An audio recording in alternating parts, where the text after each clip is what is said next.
January 5, 1943, 28,000 feet above the Pacific. A formation of Japanese bombers approaches an American naval task force, confident in their altitude advantage. At this height, traditional anti-aircraft fire is ineffective. Shells must detonate within 15 feet of a target to cause damage, and at 5 miles up, precision is impossible. But today, something is different.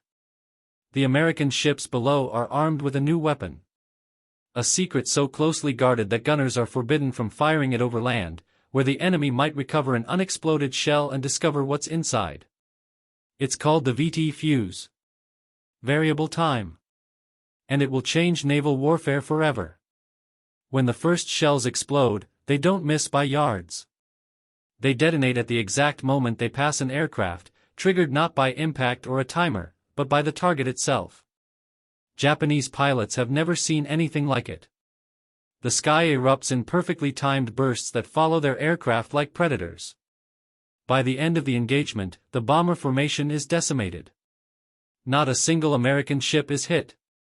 This is the story of the proximity fuse, how it was developed in secret, how it turned the Pacific War, and how one technological breakthrough made the sky a killing ground for any aircraft that dared to fly through it. The problem is as old as aerial warfare itself. How do you hit an aircraft moving at 300 miles per hour, 5 miles above the surface, with an artillery shell that takes 15 seconds to reach that altitude? By 1940, anti-aircraft artillery operates on two basic fuse types. Time fuses which detonate after a preset duration and contact fuses which detonate on impact. Both are deeply flawed. Time fuses require calculations of target altitude, speed and direction. A fire control team must estimate where the aircraft will be 15 seconds in the future, set the fuse accordingly and fire. If any variable is wrong, and they usually are, the shell explodes harmlessly in empty sky. Contact fuses only work with a direct hit. At altitude with targets maneuvering unpredictably, direct hits are rare enough to be statistical anomalies. Throughout 1940 and 1941, British anti-aircraft batteries fire an average of 20,000 shells per aircraft destroyed. The ratio is unsustainable. If it takes 20,000 shells to kill one bomber and that bomber can sink a battleship, the economics of air defense don't work. The solution begins in a laboratory, not on a battlefield. In September 1940, British scientists approached their American counterparts with a proposal.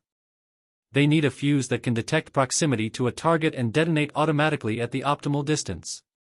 They have theoretical designs but lack the manufacturing capacity and miniaturization expertise to build it. The Americans are skeptical. A proximity fuse requires a radio transmitter and receiver small enough to fit in an artillery shell, rugged enough to survive acceleration forces of 20,000 gs during firing, reliable enough to function after 15 seconds of flight through freezing air at supersonic speeds, and precise enough to detect an aircraft and trigger detonation within microseconds. In 1940, the smallest radio sets weigh 30 pounds and are fragile. The idea of building one that fits in a 5-inch shell and survives being fired from a gun seems impossible. The project is assigned to the National Defense Research Committee Section T at the Applied Physics Laboratory of Johns Hopkins University. The lead scientist is Dr. Merle Tuve. He has 8 months to create something that doesn't exist. Tuve's team begins by solving the fundamental problem: how to make a radio transmitter survive the shock of being fired. Standard vacuum tubes shatter instantly under the acceleration. The team experiments with dozens of tube designs, reinforced glass, alternative filaments, shock-absorbing mounts. By January 1941, they achieve their first breakthrough, a ruggedized vacuum tube that survives firing in 60% of tests. It's not good enough for deployment, but it proves the concept is possible. The design uses a simple principle. The fuse contains a miniature radio transmitter that broadcasts a continuous signal. When the signal reflects off a nearby metal object, an aircraft, the reflected waves interfere with the transmitted waves. This interference is detected by a receiver circuit. When the interference reaches a specific threshold indicating the target is within lethal range, the fuse triggers detonation. The optimal detonation distance is calculated to be 70 feet. Close enough that shrapnel will shred an aircraft's aluminum skin. Far enough that the shell doesn't need a direct hit. By June 1941, Tuve's team has a working prototype. It successfully detonates when passed near a metal target in ground tests. But ground tests and combat are different worlds. The fuse must work at altitudes where temperatures reach -60 degrees Fahrenheit. It must function in thin air where radio propagation behaves differently. It must ignore reflections from clouds, rain, and the ocean surface. It must not detonate prematurely from interference with the firing ship's own superstructure. Testing begins in August 1941 at the Navy's Proving Ground in Dahlgren, Virginia. Shells fitted with prototype fuses are fired at drone aircraft towed behind manned planes. The early results are discouraging. Many fuses fail to detonate at all. Others detonate too early or too late. The team refines the design. They adjust the radio frequency. They improve the tube mounts. They modify the circuitry to filter out false signals. By December 1941, when the United States enters the war, the VT fuse has achieved a 50% reliability rate in tests. Not perfect, but vastly better than time fuses, which rarely achieve 10% effectiveness against maneuvering targets. Production begins in January 1942. The fuses are manufactured at 3 classified facilities. Security is absolute. Workers are told only what they need to know for their specific tasks. No single facility knows the complete design. The fuses are designated Mark 32 and classified top secret. Naval gunners receive special training but are not told how the fuses work, only that they must never fire them over land where duds might be recovered by the enemy. The first combat deployment occurs in January 1943. The cruiser USS Helena, operating in the Solomon Islands, receives 600 VT-fused 5-inch shells. Her crew is ordered to use them only against airborne targets over water. On January 5, 1943, the moment arrives. At 1,420 hours, radar operators aboard Helena detect incoming aircraft, a formation of 18 Mitsubishi G-4M Betty bombers approaching at 28,000 feet. The bombers are targeting American transports unloading supplies at Guadalcanal. Helena's captain, Captain Charles Cecil, orders his 5-inch guns to engage using the new fuses. The fire control team calculates range and bearing. The loading cruise chamber shells fitted with Mark 32 fuses. At 1,424 hours, Helena opens fire. The first salvo of 8 shells arcs into the sky. At 28,000 feet, as the shells pass through the bomber formation, they detonate, not randomly but precisely as each shell approaches an aircraft. The Japanese pilots see explosions erupt around them with impossible accuracy. There is no warning, no pattern to evade. The shells seem to know where the aircraft are. The lead bomber takes shrapnel through its port wing. Fuel streams from ruptured tanks. The aircraft banks hard, attempting to escape, but a second proximity-fused shell detonates 30 feet from the fuselage. The explosion shreds the control surfaces. The bomber enters a terminal dive. A second Betty takes direct shrapnel hits in the engines. Fire erupts along the wing route. The crew abandons the aircraft. Parachutes blossom as the bomber spins downward. Helena fires 63 rounds in 4 minutes. 5 bombers are destroyed outright. 3 more are damaged so severely they crash before reaching their base. The remaining bombers abort the attack and withdraw. Not a single bomb is dropped on American ships. Helena's gunners stare at their weapons in disbelief. They have just achieved a kill rate of approximately 8 rounds per aircraft destroyed, a ratio 2,500 times better than traditional anti-aircraft fire. But they don't know why. They don't know how the fuses work. They only know that something fundamental has changed. The after-action report is transmitted to Pacific Fleet Headquarters with a priority classification. Within 24 hours, every major naval commander in the Pacific is requesting VT-fused ammunition. But production is limited. The fuses are complex and expensive. Each one costs $18, 20 times the cost of a standard artillery shell.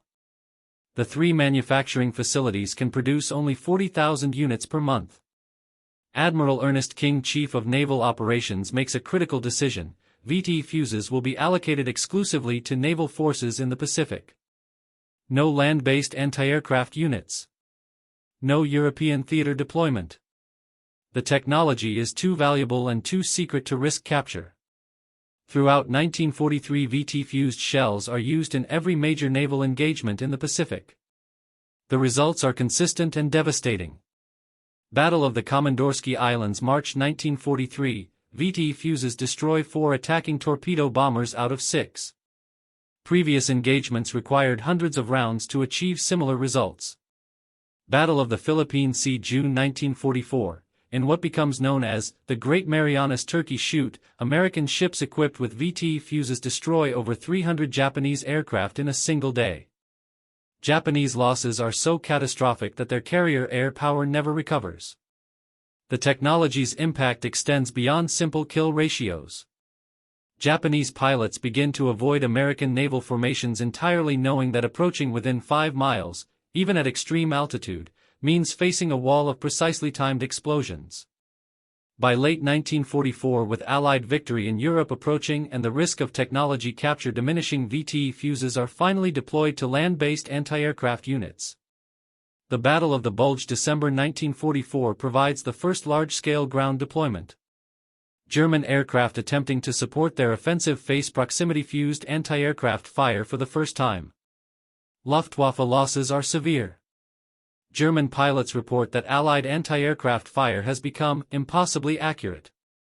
Some German commanders suspect the Allies have developed acoustic homing shells. Others theorize radio-guided munitions. None guess the truth, that each shell carries its own miniature radar system. The German High Command becomes aware something has changed in Allied anti-aircraft capabilities by mid-1943, but the precise nature of the technology remains unknown. Intelligence reports from Luftwaffe pilots describe explosions that occur without visual trigger, no impact, no visible timing mechanism, just shells that seem to know when aircraft are near.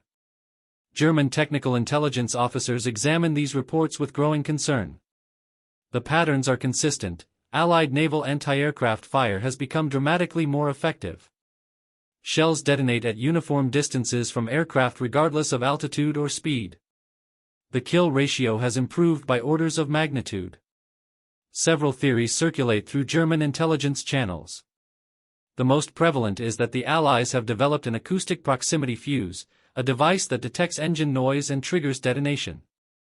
German engineers attempt to replicate this theoretical design but encounter insurmountable problems. Acoustic sensors sensitive enough to detect aircraft at 70 feet are too fragile to survive gun firing. A second theory proposes photoelectric fuses triggered by changes in light intensity as a shell approaches an aircraft's shadow. This too proves technically impractical given the speeds and altitudes involved. The truth, a miniaturized radio proximity fuse, is considered but dismissed as impossible. German radar technology in 1943 requires equipment measured in cubic meters and weighing hundreds of pounds. The concept of fitting equivalent functionality into a 5-inch shell seems beyond current engineering capability. What German intelligence does not know is that American manufacturing techniques have advanced specifically to solve this problem. The proximity fuse represents not just a single invention but a cascade of innovations in miniaturization, ruggedization, and mass production. By January 1944, the 3 American production facilities are manufacturing 150,000 VT fuses per month. The unit cost has dropped to $12. Quality control has improved reliability to 85%, meaning 85 of every 100 fuses function correctly under combat conditions. The fuse itself measures 4 inches long and 1 inch in diameter. It contains 5 miniature vacuum tubes, a battery, a radio transmitter operating at approximately 180 MHz, a receiver circuit, and a detonator. The entire assembly weighs less than 1 pound. When fired, the fuse experiences acceleration of 20,000 times Earth's gravity, equivalent to a 200-pound man suddenly weighing 4 million pounds. Standard electronics would disintegrate. The VT fuse survives because every component is specifically designed to withstand this shock. The vacuum tubes use reinforced glass envelopes. The tube elements are supported by multiple springs that absorb and distribute shock forces. The battery uses a special electrolyte that remains functional after extreme acceleration. Even the solder joints connecting components are formulated to flex rather than fracture under stress. Once the shell leaves the gun barrel, a small propeller on the fuse nose begins spinning in the airstream. After a safety distance of approximately 400 yards, to prevent the shell from detonating near the firing ship, the propeller arms the detonator circuit. The radio transmitter activates, broadcasting a continuous signal. The receiver monitors for reflected signals. As the shell approaches a large metal object, reflected radio waves begin to interfere with transmitted waves. When this interference reaches a calibrated threshold, the circuit triggers the detonator.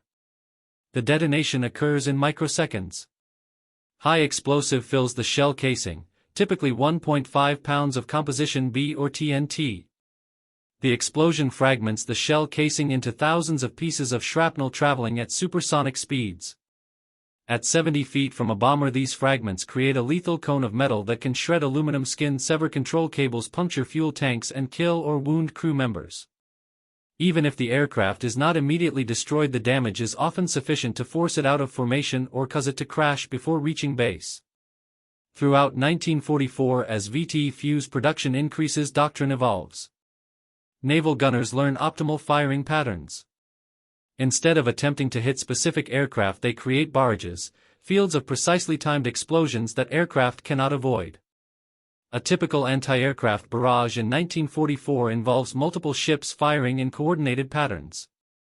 If 6 destroyers each fire 8 shells per minute using VT fuses, they create a defensive zone where an aircraft encounters a proximity-fused explosion every 3 seconds. No bomber formation can survive sustained flight through such conditions. Japanese naval aviation adapts by changing tactics. High-altitude bombing gives way to low-altitude attacks where proximity fuses are less effective. The fuses must be set not to detonate from ocean surface reflections, creating a minimum effective altitude of approximately 500 feet. Kamikaze tactics also emerge partially in response to VT fuse effectiveness. If conventional bombing from altitude is suicidal, and if pilots are willing to die, then diving directly at ships at maximum speed reduces exposure time to anti-aircraft fire. But even kamikaze aircraft face proximity-fused shells. The fuses work equally well against diving targets. During the Battle of Okinawa in April 1945, American ships fire over 1 million VT-fused rounds, destroying hundreds of kamikaze aircraft before they reach their targets. The technology's impact extends beyond the Pacific. In Europe, VT fuses deployed in late 1944 transformed ground-based air defense. The V-1 flying bomb campaign against London provides a critical test case. The V-1 is essentially a cruise missile, an unmanned aircraft carrying a 1-ton warhead. Traditional anti-aircraft fire achieves poor results against V-1s, which fly at 400 miles per hour at altitudes between 2,000 and 3,000 feet. In June 1944, British anti-aircraft batteries along the English coast are equipped with American-supplied VT fuses. The results are immediate and dramatic. V-1 interception rates increase from 24% to 79% within 2 weeks. By August 1944, anti-aircraft guns using VT fuses are destroying over 80% of V-1s that enter their engagement zones. The V-1 campaign, intended to terrorize London into submission, becomes unsustainable.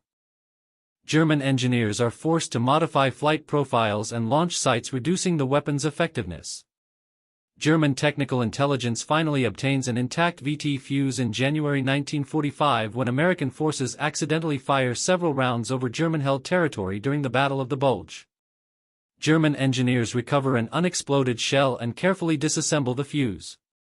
The examination report filed January 18, 1945 expresses grudging admiration. The device represents a remarkable achievement in miniaturization and ruggedization. Replication would require 6 to 8 months of development and retooling of manufacturing facilities. Given current war situation, deployment is not feasible. By this point, Germany has 4 months remaining before surrender. There is no time to develop countermeasures or equivalent technology. But the Germans do attempt one desperate measure: chaff. They begin dropping aluminum strips from bombers to create false radar reflections, hoping to trigger premature detonations of VT-fused shells. The tactic has limited success. American fuse designers have anticipated this and calibrated the detonation threshold to ignore small reflections. A few strips of chaff don't generate sufficient signal strength to trigger detonation. Only large metal objects, aircraft-sized or larger, create the necessary interference pattern. By March 1945, VT fuse production reaches 500,000 units per month. The technology is no longer experimental or limited. It is standard ammunition for every American anti-aircraft weapon from 5-inch naval guns down to 40mm Bofors cannons. The fuse is also adapted for ground warfare. Artillery shells fitted with VT fuses are used against ground targets with devastating effect. Instead of burying themselves in the earth before detonating, the shells explode 20 feet above the ground, showering defenders with shrapnel from above, against which foxholes and trenches provide no protection. The Battle of the Bulge sees extensive use of VT-fused artillery against German infantry. American artillery officers report that single salvos achieve casualties that previously required sustained bombardment. German soldiers refer to the proximity-fused shells as tree bursts because of their resemblance to shrapnel produced when shells hit tree branches, except these bursts occur in open fields where no trees exist. By April 1945, over 20 million VT fuses have been manufactured. They have been used in every theater of war. The technology is no longer secret. Captured examples have been examined by German, Japanese, and later Soviet intelligence, but it no longer matters. The war is ending. The final major combat use occurs during the Battle of Okinawa. From April through June 1945, American ships anchored off Okinawa face sustained kamikaze attacks. Over 1,900 kamikaze aircraft attacked the fleet during this period. American ships fire VT-fused ammunition in unprecedented quantities. A single destroyer USS Laffey fires over 6,000 rounds of 5-inch VT-fused ammunition during a single engagement on April 16, 1945. The ship survives hits by 4 kamikaze aircraft and 4 bombs, but destroys or damages 22 attacking aircraft using proximity-fused shells. Without VT fuses, the losses at Okinawa would have been catastrophic. With them, the fleet survives, though at significant cost. 36 ships are sunk, 368 damaged. But thousands of attacking aircraft are destroyed before reaching their targets, a defensive success rate impossible with conventional anti-aircraft fire. After the war, analysis by the U.S. Strategic Bombing Survey concludes that VT fuses increase the effectiveness of anti-aircraft fire by a factor of 5 against aircraft and by a factor of 3 against V-1 flying bombs.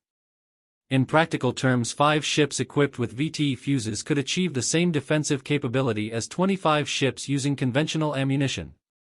The technology's impact on post-war air defense doctrine is profound. Every major military force begins developing proximity-fused ammunition. The era of high-altitude bomber formations, aircraft flying in tight groups at 25,000 feet to bomb targets, ends. Such formations cannot survive modern air defenses.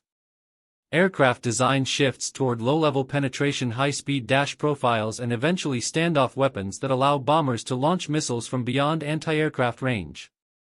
The entire paradigm of strategic bombing changes because of a 4-inch device containing 5 miniature vacuum tubes and a radio transmitter. Soviet intelligence obtains VT fuse samples from unexploded American ammunition in 1945.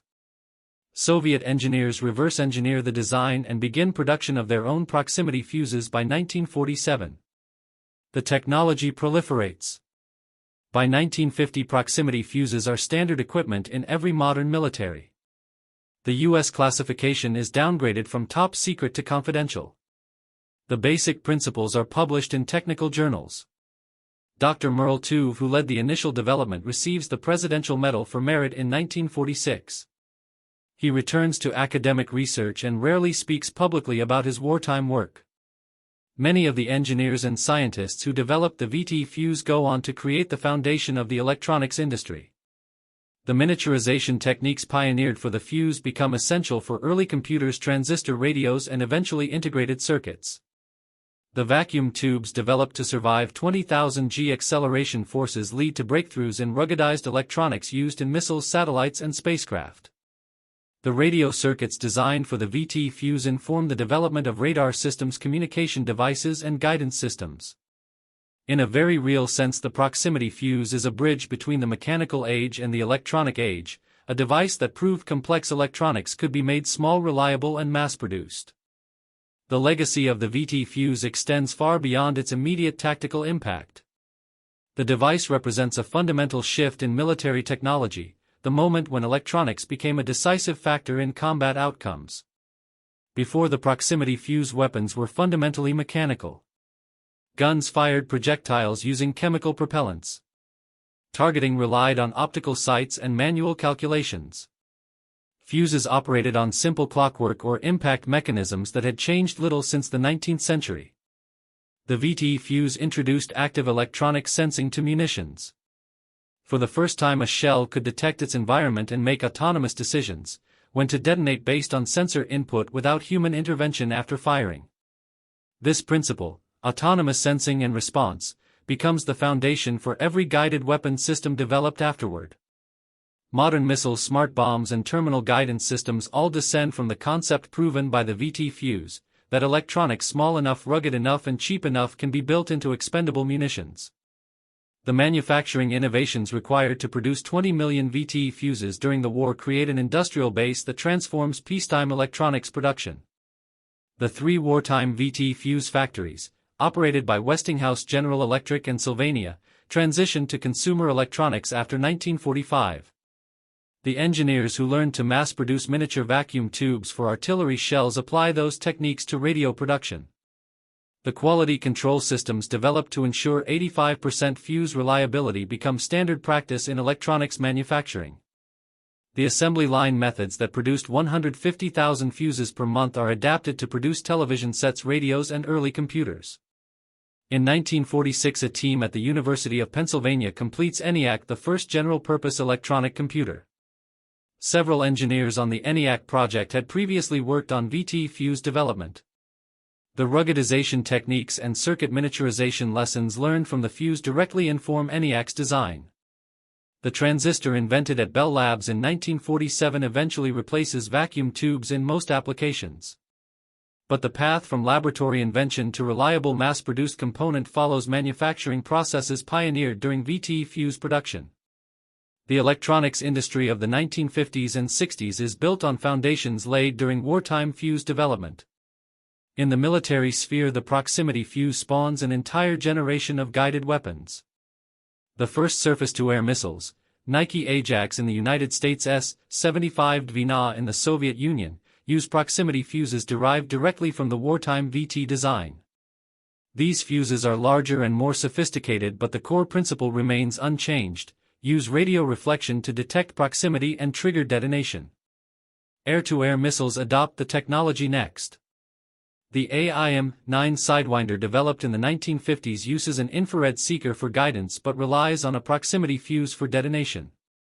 The fuse allows the missile to destroy targets without direct impact, critical for engaging maneuvering aircraft where precise intercept is difficult. By the Vietnam War in the 1960s, proximity fuses are ubiquitous. Surface-to-air missiles, air-to-air missiles, anti-aircraft artillery, and even some bombs use variants of the technology. The North Vietnamese SA-2 missiles that shoot down American aircraft over Hanoi use Soviet-designed proximity fuses based on reverse-engineered VT fuse principles.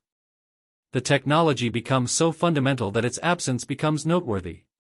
During the 1982 Falklands War, British forces discover that some of their bombs fail to detonate when dropped at low altitude because proximity fuses are not installed. The bombs were designed for high-altitude release with time delay fuses.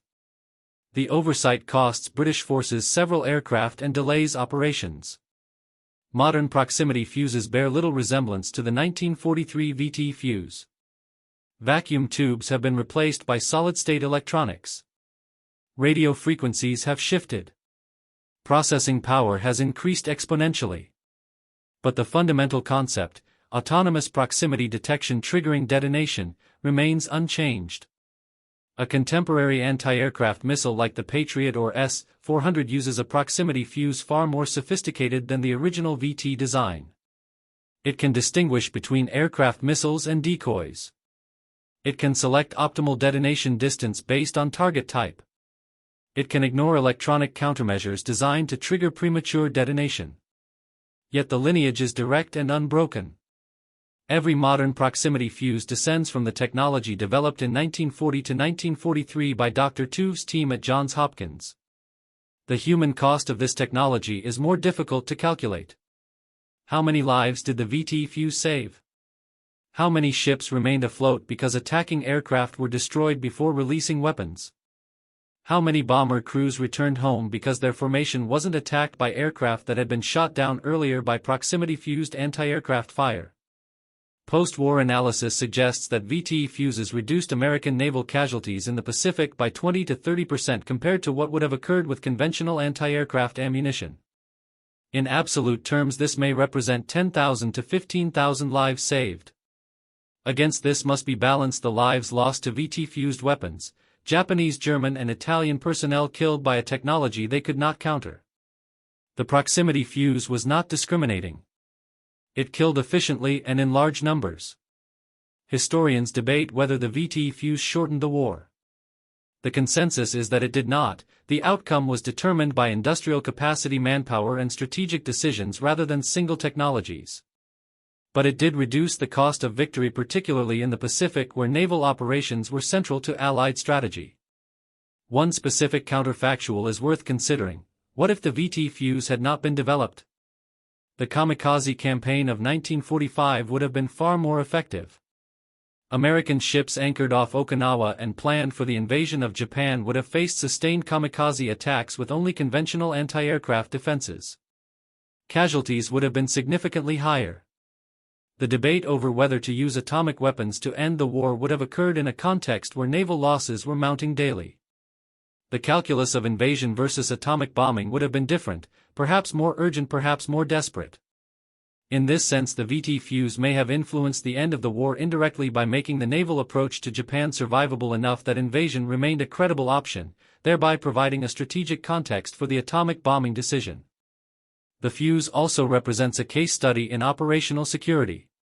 Despite widespread use, over 20 million fuses expended during the war, the Germans and Japanese never fully understood how the technology worked until they captured intact examples in late 1944 and early 1945. This security success resulted from strict protocols: never fire over land where duds could be recovered, never discuss technical details, never allow captured fuses to fall into enemy hands. When shells failed to detonate over water, they sank to the ocean floor where recovery was impossible given 1940s technology. The operational security measures worked because they were enforceable. Gunners could follow the rule, never fire over land, because violations were visible and commanders could enforce compliance. This is contrast to many wartime secrets that relied on individual discretion and inevitably leaked. After the war, the proximity fuse is studied as an example of successful wartime research and development. The project took a theoretical concept, proximity detection using radio waves, and transformed it into a mass-produced weapon in under 3 years. This timeline becomes a benchmark for future weapons development programs. The Manhattan Project, which developed the atomic bomb, is often cited as the exemplar of wartime science mobilization. But the VT fuse project was arguably more successful in terms of practical impact per dollar invested. The proximity fuse cost approximately $30 million to develop and deploy, less than 1% of the Manhattan Project's cost, yet its contribution to Allied victory was substantial and immediate. The scientists and engineers who worked on the project received little public recognition. Unlike the Manhattan Project, which produced recognizable figures like Oppenheimer and Fermi, the VT fuse team remains largely anonymous. Dr. Merle Tuve is known among physicists but not to the general public. The thousands of engineers, technicians and production workers who made the fuse possible are forgotten except in technical histories. This anonymity is partly deliberate. The VT fuse remained classified long after the war, while the atomic bomb's existence became public in August 1945. By the time VT fuse details were declassified in the late 1940s, public attention had moved on. The technology became routine, standard, unremarkable, the fate of all successful innovations. Today, proximity fuses are so common that their presence is assumed rather than noted. Every modern anti-aircraft system uses them. Every air-to-air missile. Many artillery shells. The technology is fundamental to modern warfare yet almost invisible in public consciousness. In military museums, VT fuses are displayed alongside other artifacts, shells, bombs, missiles. Visitors glance at them without recognition. There are no dramatic narratives attached, no heroic stories, just a small metal cylinder containing obsolete vacuum tubes. Yet on January 5, 1943, when USS Helena fired the first VT-fused shells in combat and destroyed 5 Japanese bombers at 28,000 feet with unprecedented accuracy, the men who witnessed it understood they had seen something new. The sky had become a different kind of battlefield. Altitude was no longer safety. The mathematics of air defense had fundamentally changed. The Japanese pilots who survived that engagement returned to their bases and reported what they had seen: explosions that occurred without impact, shells that seemed guided by invisible forces, defensive fire of impossible accuracy. Their reports were disbelieved at first, then confirmed by subsequent missions, then simply accepted as a new reality of war. By 1945, Japanese naval aviation doctrine explicitly warned pilots that approaching American task forces within 5 miles meant near certain death. The proximity fuse had created a defensive zone that conventional aircraft could not survive. This zone, the envelope of space around defended targets where aircraft faced automatic destruction, became a defining feature of Cold War air defense. Surface-to-air missiles extended it from 5 miles to 50, then 500. Radar-guided systems made it active day and night in all weather. The concept of contested airspace, where attackers face automated defensive systems requiring no human decision beyond initial targeting, begins with the VT fuse. Every subsequent development in air defense, from Nike missiles to Patriot systems to modern point defense weapons, represents an evolution of the principle proven in January 1943, that electronics can detect threats and respond faster and more accurately than human gunners. This principle now extends beyond air defense. Modern anti-missile systems, close-in weapon systems for ship defense, and active protection systems for armored vehicles all use automated proximity detection and engagement. The VT fuse was the first step on a path that leads to autonomous defensive weapons that require no human in the loop beyond strategic deployment decisions. The ethical implications of this automation are still debated. At what point does autonomous weapons engagement cross from acceptable, proximity fuses destroying attacking aircraft, to problematic, autonomous systems selecting and engaging targets without human oversight? The VT fuse sits comfortably on the acceptable side of this line because human decisions controlled targeting, gunners aimed the weapons, humans authorized firing. The fuse only decided the precise moment of detonation. But it established the precedent that electronic systems could make tactical decisions in microseconds faster than human reaction time. 75 years after its introduction, the proximity fuse remains in active service. Modern variants use solid-state electronics, digital signal processing, and sophisticated algorithms. But they perform the same function as the original 1943 design: detect proximity to targets and trigger detonation at optimal distance. Artillery shells fired in conflicts today use proximity fuses descended directly from WWII's original design. The technology is mature, reliable, and irreplaceable. No better method has been found for detonating artillery shells and missiles at optimal distances from targets. In January 1943, at 28,000 feet over the Pacific, proximity-fused shells hit attacking bombers and changed air defense forever. The pilots who died in those explosions had no way to know they were witnessing the obsolescence of their own tactics. The gunners who fired the shells had no way to know they were using a technology that would define warfare for the next 3/4 of a century. They simply fought their battle using the weapons provided, doing what was asked of them. The proximity fuse worked. Aircraft fell from the sky. The engagement was won. And warfare moved forward one innovation at a time toward a future where human decisions become increasingly distant from the moment of violence, mediated by electronics that sense and respond faster than thought. This is the legacy of the VT fuse, not heroism, not glory, but the quiet transformation of combat into something more automated, more impersonal, more efficient. The sky became a killing ground not through human skill but through electronic precision. And once that threshold was crossed, there was no returning to the world before.